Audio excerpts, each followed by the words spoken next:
Hey everyone, मैं हूं Shalish Kumar Mishra, your science mentor and I welcome you all to my channel of Daivik Gurukul.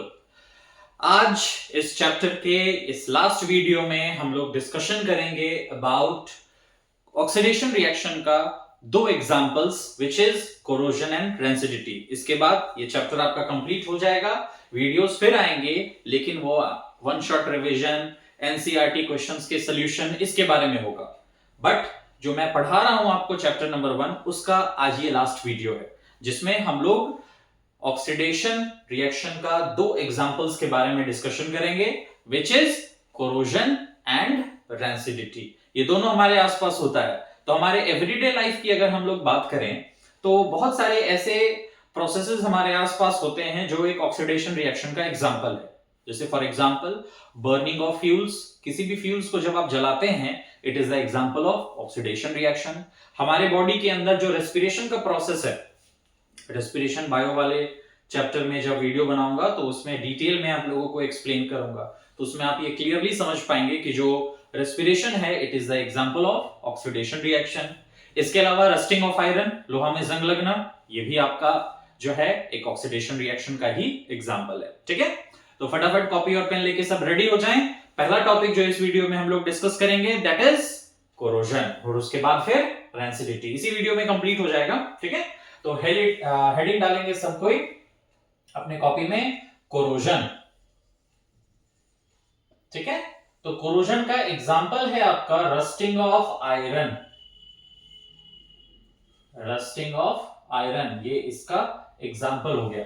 तो हमारे everyday life में देखते हैं कि जो सिल्वर हमारा मेटल होता है वो टार्निश्ड हो जाता है, मतलब उसका शाइनिंग लूज हो जाता है। एल्यूमिनियम भी रखे रखे हवा में उसका भी शाइनिंग चला जाता है। आयरन जो है हमारा, इसके ऊपर एक रेडिश ब्राउन कलर का सब्सटेंस का डिपोजिशन हो जाता है। लोहा में जंग लगते हुए आप लोग सबको ही देखे होंगे। आप एक छोटा सा आयरन ले लीजिए और उसको बरसात के मौसम में आप बाहर रख दीजिए, और 1 से 2 दिन के बाद जब आप उसको ऑब्जर्व करेंगे तो आप देखेंगे कि उसके ऊपर एक रेडिश ब्राउन कलर का सब्सटेंस का डिपोजिशन हो गया, जिसको इंग्लिश में हम लोग रस्ट कहते हैं और हिंदी में जंग कहते हैं उसको। ठीक है, तो rusting of iron is an example of corrosion. ठीक है, इसके अलावा जो कॉपर मेटल है हमारा, उसके ऊपर एक ग्रीन कलर का डिपोजिशन हो जाता है which is due to the formation of basic copper carbonate. तो अभी मैं एग्जांपल्स में जब आप लोगों को एक्सप्लेन करूंगा तो सब में प्रोडक्ट भी मैं लिख दूंगा कि कौन कौन से में किस तरह का मेटल्स में प्रोडक्ट का फॉर्मेशन होता है आफ्टर कोरोजन। सबसे पहले डेफिनेशन पे आ जाए, व्हाट इज कोरोजन। तो पहले डेफिनेशन लिख लीजिए, slow destruction of the metal, slow destruction of the metals due to the interaction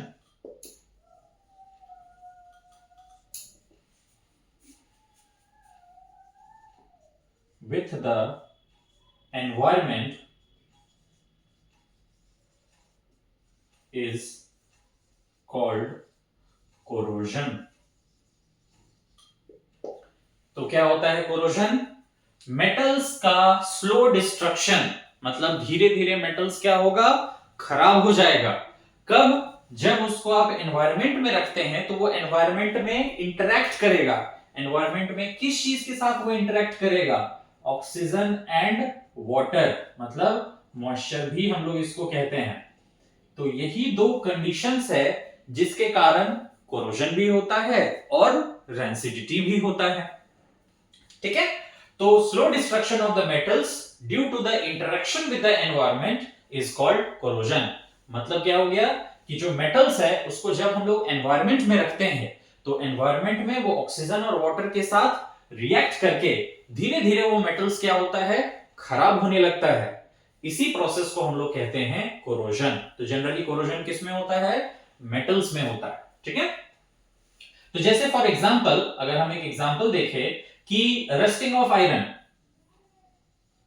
rusting of iron ये हमारा कोरोजन ऑफ मेटल्स का एक एग्जांपल है। आयरन के बारे में हम लोग जानते हैं कि आयरन एक ऐसा मेटल है जो हम लोग अपने एवरीडे लाइफ में बहुत ज्यादा यूज करते हैं। लेकिन जब भी आप देखे होंगे कि आयरन कहीं पे भी प्रेजेंट रहता है, सबसे पहला काम होता है कि उसको पेंट जरूर कर दिया जाता है। क्यों? क्योंकि उसको ऑक्सीजन और वाटर दोनों से बचा के रखना है। आप देख रहे होंगे अपने घर में कि आपके खिड़की के बाहर जो है वो लोहा का आयरन का रॉड्स लगा हुआ होगा, लेकिन क्या उसमें पेंट लगा हुआ है या नहीं? पेंट जरूर लगा हुआ होगा, क्योंकि अगर उसमें पेंट नहीं लगेगा तो धीरे धीरे वो रस्टिंग के प्रोसेस के कारण वो आयरन आपका खराब हो जाएगा। तो रस्टिंग ऑफ आयरन में क्या रिएक्शन होता है? तो आयरन जो है ये ऑक्सीजन और वाटर इन दोनों के साथ रिएक्ट करके कन्वर्ट हो जाता है Fe2O3.XH2O। इसी को कहा जाता है रस्ट। जंग का फॉर्मूला यही हो गया। इसको हम लोग कहते हैं hydrated ferric oxide. Hydrated ferric oxide, ठीक है। रिएक्शन के लिए हम लोग इसको बैलेंस कर देते हैं 4Fe3O, ठीक है। तो आयरन जो है, आयरन को जब ऑक्सीजन और वाटर मिलता है तो आयरन ऑक्सीजन और वाटर दोनों के साथ रिएक्ट करता है। पहले वो ऑक्सीजन के साथ रिएक्ट करके फेरिक ऑक्साइड बन जाता है और तब फिर वाटर कंबाइन करके चेंज हो जाएगा Fe2O3.XH2O, जिसको हम लोग बोलते हैं रस्ट। हिंदी में इसी को जंग कहा जाता है। और इसका केमिकल नेम हो गया ferric oxide, hydrated ferric oxide भी कहते हैं हम लोग। और इसका कलर क्या होता है? It is reddish brown in colour, reddish brown in colour, ठीक है। उसी तरीके से जब हम लोग कॉपर को आप ऑक्सीजन और वाटर के कांटेक्ट में लाते हैं तो कॉपर के ऊपर जो है वो एक ग्रीन कलर का कोटिंग हो जाता है। और वो ग्रीन कलर का कोटिंग किसके कारण होता है? Due to the formation of basic copper carbonate. Basic copper carbonate के फॉर्मेशन के कारण कॉपर के ऊपर जो है वो ग्रीन कलर का कोटिंग आता है। बेसिक कॉपर कार्बोनेट का मतलब CuOH(CuCO3), यही है बेसिक कॉपर कार्बोनेट, ठीक है। तो बहुत सारे ऐसे मेटल्स हैं जिनका शाइनिंग प्रॉपर्टी लूज हो जाता है, which is due to the process of corrosion. तो सबसे पहले आप क्या करिए, वीडियो को पॉज करके ये इसका डेफिनेशन लिख लीजिए, फिर ये दोनों एग्जांपल्स जो मैंने आप लोगों को दिया है उसके बारे में आप इसको लिख लीजिए, ठीक है। अब मैं आप लोगों को बताऊंगा what are the conditions necessary for corrosion. क्या क्या कंडीशंस जो है वो जरूरी है कोरोजन के लिए।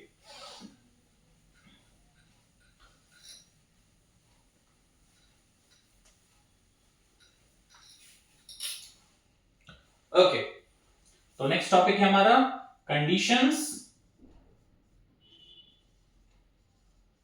Necessary for corrosion.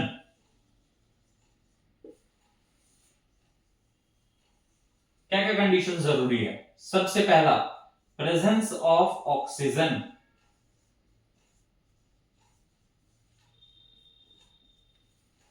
ये सबसे इंपॉर्टेंट कंडीशन है कोरोजन का, क्योंकि कोरोजन किसका एग्जाम्पल है? ऑक्सीडेशन रिएक्शन का।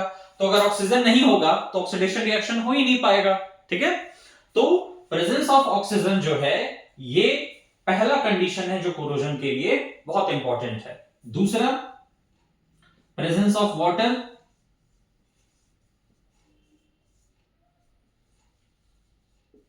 ठीक है, मॉइस्चर भी कहते हैं हम लोग इसको, वाटर या आप मॉइस्चर भी कह सकते हैं। तो ऑक्सीजन और वाटर ये दोनों जो है ये बहुत ही इंपॉर्टेंट फैक्टर है। इन दोनों में से एक फैक्टर को भी अगर आप रोक दीजिएगा तो कोरोजन नहीं होगा। इस टॉपिक के ऊपर एक एक्टिविटी है जो चैप्टर नंबर 3 में हम लोग डिस्कस करेंगे, मेटल्स एंड नॉन मेटल्स में। इसके अलावा जो कोरोजन का प्रोसेस है it can be accelerated. Corrosion can B accelerated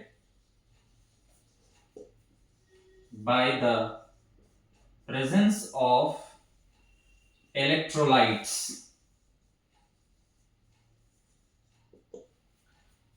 मतलब अगर इलेक्ट्रोलाइट प्रेजेंट होता है तो वो कोरोजन के प्रोसेस को क्या करता है? एक्सेलरेट कर सकता है। नेसेसरी नहीं है but it can accelerate the process of corrosion.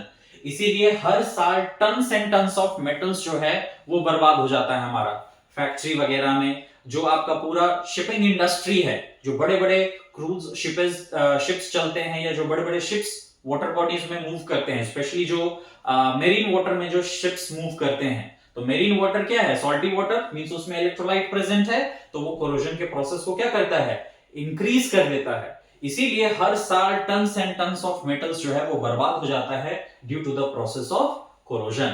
तो स्पेशली जो फैक्ट्रीज में जो मशीन्स है उनको बहुत बार बार जो है वो मशीन के पार्ट्स को रिप्लेस करना पड़ता है। जो शिपिंग इंडस्ट्री है उसमें शिप्स के बहुत सारे पार्ट्स को बार बार जो है वो रिप्लेस करना पड़ता है। व्हाई? बिकॉज वो मेटल्स जो है वो ऑक्सीजन और वाटर के साथ रिएक्ट करके मेटल्स को धीरे धीरे खराब करने लगता है due to the process of corrosion. ठीक है, तो दूसरा टॉपिक डेफिनेशन एग्जांपल के बाद जो दूसरा टॉपिक आप लोगों को जानना था वो है कंडीशंस नेसेसरी फॉर कोरोजन। तो मैंने अभी आप लोगों को बताया, पहले आप वीडियो को पॉज करके इसको नोट डाउन कर लीजिए। ठीक है, तो मैंने अभी आप लोगों को बताया कि हर साल tons and tons of metals जो है वो बर्बाद हो जाता है due to the process of corrosion. तो कोरोजन एक नेचुरल प्रोसेस है, इसको हम लोग रोक नहीं सकते हैं। कोरोजन क्या है, एक नेचुरल प्रोसेस है जिसको हम लोग रोक नहीं सकते हैं। हाँ, लेकिन इसके प्रोसेस को समहाउ आप स्लो डाउन जरूर कर सकते हैं। तो जो हमारा नेक्स्ट टॉपिक है वो इसी से रिलेटेड है, how corrosion can be prevented. तो हेडिंग डालेंगे how corrosion can be prevented. ठीक है, तो ये टॉपिक आप लोग के एग्जाम में आता है, बोर्ड एग्जाम में पूछा जाता है सीबीएसई में क्वेश्चन कि लिस्ट एनी 2 मेथड या 3 methods by which you can prevent corrosion. ठीक है, तो सबसे पहला तरीका, by applying paint. By applying paint we can slow down the process of corrosion.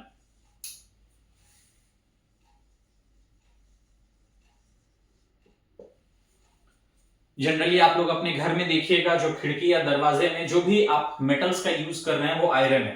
ठीक है, इस आयरन में आप देख रहे होंगे कि जंग नहीं लग रहा है। क्यों? क्योंकि आपने उस आयरन को किसी न किसी पेंट, कलर के पेंट से जरूर कोट करके रखा है। तो जैसे ही हम लोगों ने पेंट अप्लाई किया आयरन पे, जैसे सपोज करिए ये आपका आयरन है, इस पे अगर हम लोगों ने पेंट अप्लाई किया तो पेंट क्या होता है, एक लेयर बना लेता है आयरन और एयर के बीच में। क्योंकि एयर में हम लोग जानते हैं कि ऑक्सीजन भी है और वाटर वेपर भी है, मींस मॉइस्चर भी है, तो दोनों कंडीशन जो है वो आयरन को मिल सकता है। लेकिन तब भी कोरोजन नहीं हो रहा है। क्यों?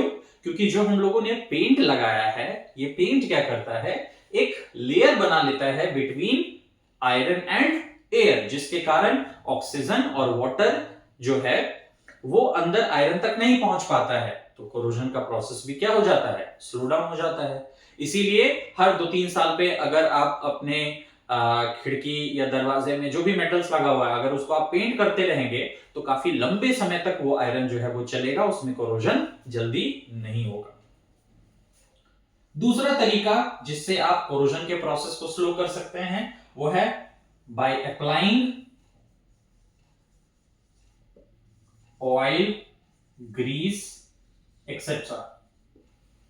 तो ऑयल या ग्रीस जो है इसको भी आप अप्लाई करके क्या कर सकते हैं, कोरोजन के प्रोसेस को स्लो डाउन जरूर कर सकते हैं। तो जनरली जो फैक्ट्री वगैरह में मशीन्स होते हैं, या जो आप कोई भी व्हीकल का सर्विसिंग कराने जाते हैं, तो उसमें ऑयलिंग और ग्रीसिंग किया जाता है मशीन के पार्ट्स को। क्यों? ताकि कोरोजन के प्रोसेस को स्लो डाउन किया जा सके। ठीक है, तीसरा तरीका है bye making alloys. Bye making alloys. ठीक है, अभी एलॉय क्या होता है तो अलग से आप डेफिनेशन लिख लीजिएगा, मैं बता दे रहा हूं कि alloy is a homogeneous mixture of 2 और मोर metals with non metals. Alloy is a homogeneous mixture of 2 और मोर मेटल्स विथ नॉन मेटल्स। ठीक है, कि जब हम लोग 2 या 2 से ज्यादा मेटल्स और नॉन मेटल्स को मिला के एक होमोजेनियस मिक्सचर तैयार करते हैं तो उसी को कहा जाता है एलॉयज। जैसे for example steel, stainless steel, brass, ये सब आपका एलॉय है। तो आयरन में कोरोजन होता है, रस्टिंग ऑफ आयरन जिसको हम लोग कहते हैं, तो लोहा में जंग लगता है। लेकिन जिस स्टेनलेस स्टील के बर्तन में आप डेली खाना खा रहे हैं, उसको डेली पानी से धोते हैं, उसमें जंग नहीं लगता है। Why? Because stainless steel is an alloy, ये एक एलॉय है। और एलॉय जो है वो जनरली इसीलिए प्रिपेयर किया जाता है ताकि मेटल्स को कोरोजन रेजिस्टेंट बनाया जा सके। तो by making alloys we can slow down the process of corrosion. और चौथा तरीका है बाय गैल्वेनाइजेशन। अब ये गैल्वेनाइजेशन क्या होता है? That is coating of zinc on iron articles. ठीक है, coating of zinc on iron article. Suppose कर लीजिए कि ये आपका आयरन का एक टुकड़ा है, इसके ऊपर अगर हम लोग एक जिंक का कोटिंग कर दें तो इसी प्रोसेस को क्या कहते हैं? गैल्वेनाइजेशन। अब ये गैल्वेनाइजेशन क्या करेगा? मतलब ये जिंक क्या करेगा? अंदर वाले आयरन को प्रोटेक्ट करेगा। कैसे? तो जैसे ही हमने जिंक का एक लेयर चढ़ाया आयरन पे, जिंक जो है वो तुरंत ऑक्सीजन के साथ रिएक्ट करके जिंक ऑक्साइड बना लेता है, जो एक फर्दर प्रोटेक्टिव कवरिंग बना लेता है और अंदर में आयरन तक ऑक्सीजन और वाटर को नहीं पहुंचने देता है। तो इसके कारण भी हमारा कोरोजन जो है वो स्लो डाउन हो सकता है। तो ये सारा मेथड्स है जिसमें हम लोग क्या कर सकते हैं? कोरोजन को प्रिवेंट कर सकते हैं, जो मैंने आप लोगों के सामने लिख दिया है। वीडियो को पॉज करके हेडिंग डाल लीजिएगा, how corrosion can be prevented, और ये सारे पॉइंट्स को आप लोग लिख लीजिएगा। ठीक है, तो what is corrosion? Slow destruction of the metals due to the interaction with the environment is called corrosion. For example, iron के ऊपर एक रेडिश ब्राउन कलर का सब्सटेंस का डिपोजिशन होता है जिसको रस्टिंग ऑफ आयरन कहते हैं। कॉपर के ऊपर ग्रीन कलर का कोटिंग आता है due to the formation of basic copper carbonate. तो ये दोनों आपका कोरोजन का एग्जांपल्स है। What are the conditions necessary for corrosion? Oxygen and moisture. ये दो कंडीशंस है जो कोरोजन के लिए बहुत इंपॉर्टेंट है। बट कोरोजन का जो प्रोसेस है उसको आप एक्सेलरेट कर सकते हैं बाय एडिंग इलेक्ट्रोलाइट। ठीक है, and how corrosion can be prevented? By applying paint, by applying oil grease, by making alloys and by galvanization, that is coating of zinc on iron articles. तो ये जो corrosion का process पूरा मैंने आपको explain किया, definition, examples, conditions and how corrosion can be prevented, इसी से रिलेटेड आपसे एग्जाम्स में क्वेश्चन पूछे जा सकते हैं। इसके अलावा जनरली कोई क्वेश्चन नहीं पूछा जाता है। ठीक है, तो वीडियो को पॉज करके सबको कॉपी कर लीजिए। अब नेक्स्ट एग्जांपल हम लोग डिस्कस करेंगे which is rancidity. Oxidation reaction का एक और एग्जांपल हम लोग को अपने एवरीडे लाइफ में जो होता है उसके बारे में डिस्कशन करना है, which is called rancidity.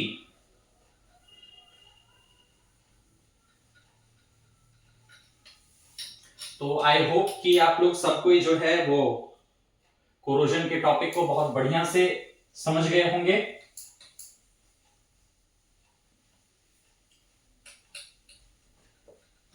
Okay, तो अब शुरुआत करते हैं हमारा next topic which is rancidity. ठीक है, तो हेडिंग डालेंगे लास्ट टॉपिक हमारा इस चैप्टर का, रैंसिडिटी। ये भी किसका एग्जांपल है? ऑक्सीडेशन रिएक्शन का एग्जांपल है। ये रैंसिडिटी होता किसमें है?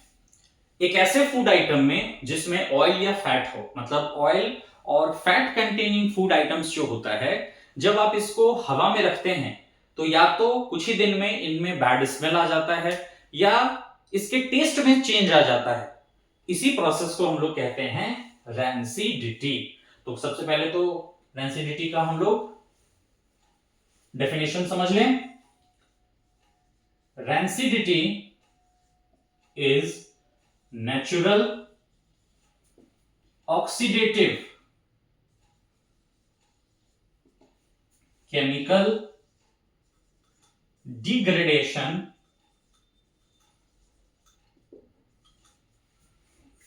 of fats or oil। ठीक है, रेंसिडिटी को क्या डिफाइन करते हैं? Rancidity is defined as natural oxidative chemical degradation of fats और ऑयल। मतलब जो भी आपका फूड आइटम ऑयल या फैट कंटेनिंग है, अगर आप उसको हवा के कांटेक्ट में रखेंगे तो उसमें से बैड स्मेल आने लगता है या उसके टेस्ट में चेंज आता है। इसी प्रोसेस को हम लोग क्या कहते हैं? रैंसिडिटी के नाम से जानते हैं। ठीक है, तो जनरली आपके घर में देखे होंगे कि मम्मी जो है वो निमकी वगैरह बनाती होंगी, तो निमकी वगैरह किस में फ्राई किया जाता है? ऑयल में। तो उस निमकी को जो है अगर आप हवा में रखेंगे ना कुछ दिनों के लिए, तो उसमें से उसका स्मेल चेंज आ जाएगा, स्मेल जो है वो चेंज हो जाएगा। या अगर उसको आप टेस्ट करते हैं तो उसके टेस्ट में भी चेंज आ सकता है। इसी प्रोसेस को हम लोग कहते हैं रैंसिडिटी। तो हमेशा एक बात याद रखना है आप लोगों को कि रैंसिडिटी किसमें होता है? ऑयल और फैट कंटेनिंग फूड आइटम्स में ही रैंसिडिटी होता है।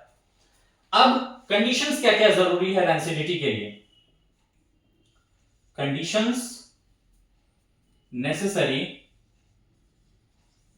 For rancidity. क्या क्या कंडीशंस का होना जरूरी है? पहले तो मैंने डेफिनेशन लिख दिया, अब क्या क्या कंडीशंस का होना जरूरी है? सबसे पहले प्रेजेंस ऑफ ऑक्सीजन, ऑक्सीजन का होना जरूरी है, और दूसरा प्रेजेंस ऑफ मॉइस्चर।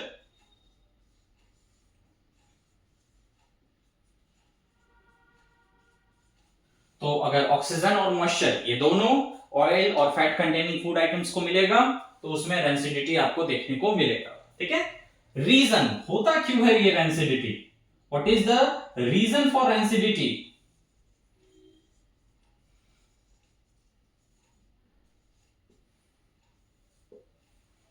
तो रैंसिडिटी होता क्यों है? तो रैंसिडिटी जो है वो इसलिए होता है क्योंकि जो ऑयल वगैरह में एस्टर नाम के कुछ केमिकल सब्सटेंस प्रेजेंट होते हैं, ठीक है, वो ऑक्सीजन के साथ रिएक्ट करके फ्री फैटी एसिड में चेंज हो जाता है। जो हमारा oil and fat containing food item है उनमें एस्टर्स नाम का केमिकल सब्सटेंस होता है जो ऑक्सीजन के साथ रिएक्ट करके फ्री फैटी एसिड में चेंज हो जाता है, which is the cause for rancidity. ठीक है, तो सबसे पहले तो आप वीडियो को पॉज करके डेफिनेशन लिख लीजिए, कंडीशंस जो है वो लिख लीजिए, और फिर जो है मैं आप लोगों को लिखवा देता हूं कि what is the reason for rancidity. Rancidity जो है वो क्यों होता है? तो रैंसिडिटी क्यों होता है? Rancidity is due to the process in which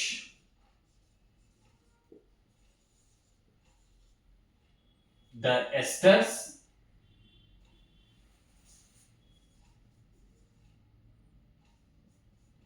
present in oil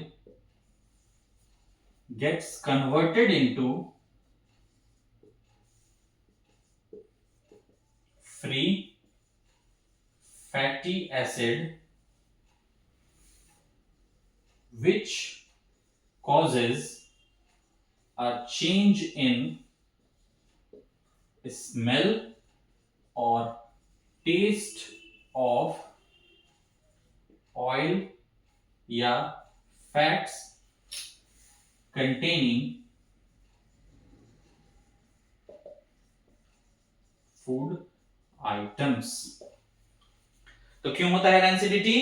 तो रैंसिडिटी इसीलिए होता है क्योंकि जो एस्टर्स आपके ऑयल में प्रेजेंट होता है वो फ्री फैटी एसिड में कन्वर्ट हो जाता है। ठीक है, और जैसे ही फ्री फैटी एसिड बन गया वो जो आपका ऑयल या फैट कंटेनिंग फूड आइटम था उसमें या तो स्मेल में चेंज आ जाएगा या उसके टेस्ट में चेंज आ जाएगा। तो यही आपका रीजन है रैंसिडिटी का। ठीक है, तो रीजन को भी आप नोट डाउन कर लीजिए। अब ये अगेन रैंसिडिटी एक नेचुरल प्रोसेस है, आप इसको रोक नहीं सकते हैं। हाँ, इसके प्रोसेस को आप क्या कर सकते हैं? स्लो डाउन जरूर कर सकते हैं। ठीक है, तो अब हम लोग का जो नेक्स्ट टॉपिक है वो ये है कि how rancidity can be prevented. कैसे हम लोग रैंसिडिटी को रोक सकते हैं?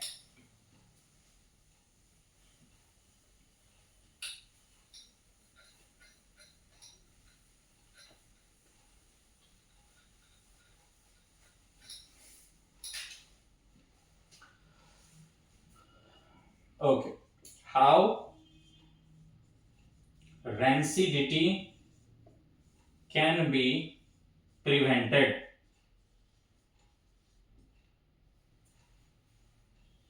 अब भाई चिप्स, कुरकुरे, निमकी, ये सब तो सबको पसंद है, लेकिन रेंसिडिटी के कारण खाना थोड़ी छोड़ देंगे। रेंसिडिटी को रोक नहीं सकते हैं, बट उसके प्रोसेस को स्लो डाउन जरूर कर सकते हैं। तो हमारा यही टॉपिक है पढ़ने का कि कैसे हम लोग रेंसिडिटी को स्लो कर सकते हैं और जितना भी चिप्स, कुरकुरे, नमकीन वगैरह है उसको अच्छे से एंजॉय कर सकते हैं खाने में। सबसे पहला तरीका, बाय कीपिंग द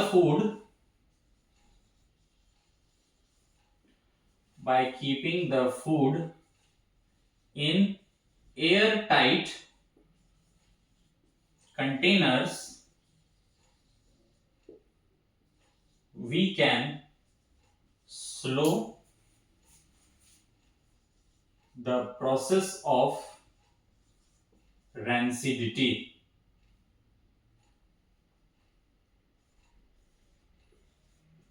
तो जैसे ही निमकी बनाया घर में किसी ने, फटाफट उसको ठंडा होने के बाद क्या करिए, डाल दीजिए एयर टाइट कंटेनर में। लंबे समय तक टिकेगा। क्यों? क्योंकि एयर टाइट कंटेनर क्या करता है, बाहर के एयर को अंदर नहीं आने देता है, तो ऑक्सीजन आएगा नहीं, रेंसिडिटी आपका इनिशिएट जल्दी होगा नहीं। इसीलिए जो भी ऑयल या फैट कंटेनिंग फूड आइटम है उसको घर में स्टोर करने के लिए हम लोग एयर टाइट कंटेनर्स में उसको स्टोर करके रखते हैं।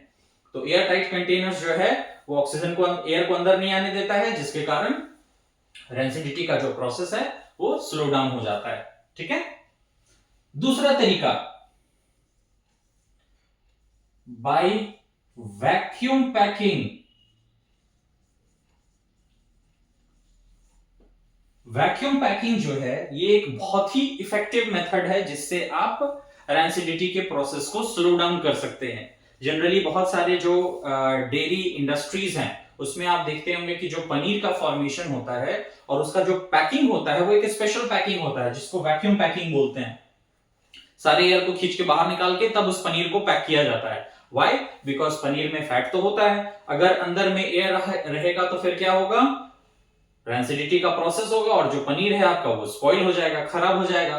तो इसीलिए पनीर को जब भी पैक करता है कोई भी डेयरी इंडस्ट्री, तो वो वैक्यूम पैकिंग टेक्निक का इस्तेमाल करता है, जिससे क्या होता है अंदर में सारे एयर को बाहर निकाल के तब उस पनीर को पैक करते हैं।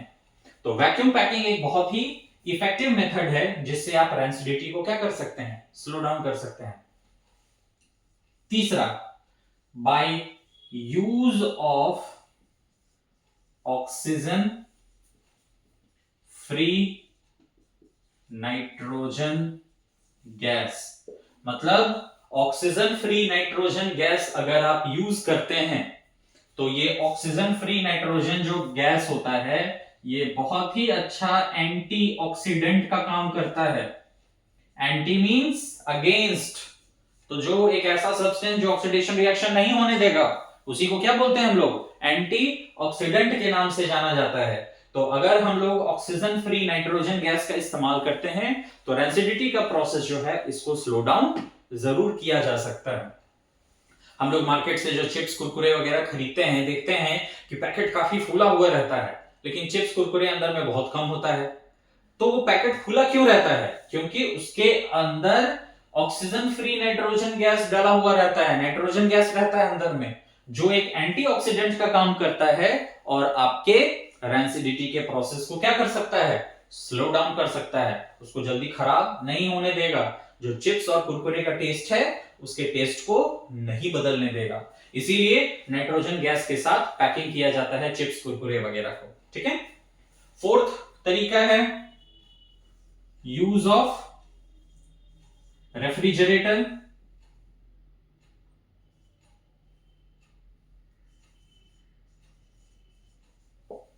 जनरली अगर आपका ऑयल या फैट कंटेनिंग फूड आइटम है तो उसको आप फ्रिज में डाल दीजिए। फ्रिज में डाल दीजिएगा तो रेफ्रिजरेटर क्या करेगा, मींस फ्रिज क्या करता है, टेम्परेचर को लो रखता है।